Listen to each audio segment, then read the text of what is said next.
সাকিব খানের তুফান মুভির যে বাংলা টিজারটা বেরিয়েছে, এই টিজারটা হিন্দিতে কি ডাবিং করে রিলিজ করা যায়? তুফান মুভিটা কি প্যান ইন্ডিয়াতে রিলিজ করা যায় কি যাবে?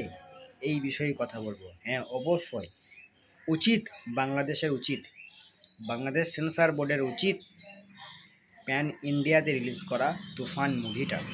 তার কারণ তুফানের যে টিজারটা সেটা ছিল আগুন লাগানোর মতো, একেবারে আগুন লাগিয়ে দিয়েছে, ঝড় তুলে দিয়েছে। এবারে উচিত তুফান মুভিটাকে, এই মুভিটাকে প্যান ইন্ডিয়াতে যেন রিলিজ করা হয়, এইটা আমি চাইব। আমার মতো আরও যারা আছে ভক্ত, তারা সবাই চাইবে। বুঝতে পেরেছেন? এটা যেন উচিত এটা।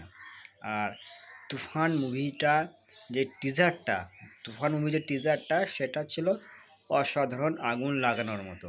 তাহলে এটা যদি হিন্দিতে ডাবিং করে প্যান ইন্ডিয়াতে যদি রিলিজ করা যায় মুভিটা, আর টিজারটা যদি হিন্দিতে আসে, তাহলে কেমন হবে বুঝতে পেরেছেন? সেরা সেরা একদম।